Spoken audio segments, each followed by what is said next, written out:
Good morning.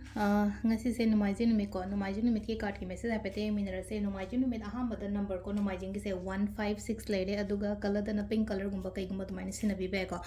aduga Numaiji numit se haidi kenoma sum sak thongba da mu haira ko haidi kenom amamam pot happy da na khoi nuti gi dai taraga chini angang ba gumba maming gi na tumai na happy be ai ko ado number 156 na haidi blue color gi pen na ai gi khud oi gumba da kai da tumai na ibi be ai ko haidi number se kai gi haidi no haiba gi question sa tumai la ai ko haidi khangdaba mi ngai gi oina haira ga ahamba yengba ngai gi oina ko ado number se angel numbers hai tar nuti gi colors nuti gi numbers ko ni sina ba number lai ko adu gi matang da ne ko ina sum haijari se ma'am da ado ahamba da koi card ki message yenga se adu timing of ba iPad yenga se ko ngasi gi oina timing of ba kai kai lege haba do adu duma su yeng minara se ko ado sida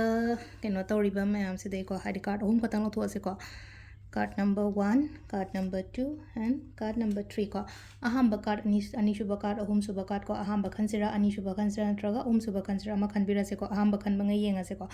ahamba khanba ngai gi oina sida lai se ko haidi moon lai ko tha oina lai ko katang thawai nungai taba khotaba dumaina gumba lai ko haidi thawai nungai taba haraga di keno to bugi nungai taba ka puni nungsiba na harisne ko emotionally katang down webani khangde mani khangde ko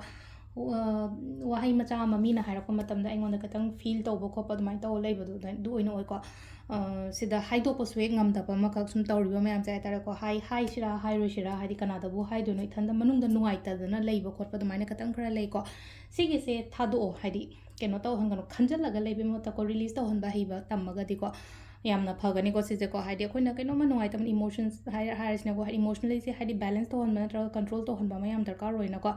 aduna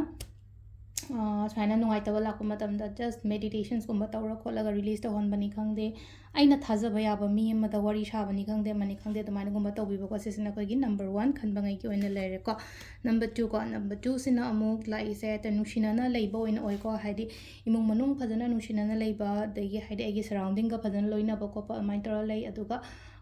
kana bastum oigani ko thaba inkhang to mi gi oina haraga su ko thaba inkhang chatho ka daba tawga daba khot ka daba taraga su moi gi oina su kana bu dumai na piri ko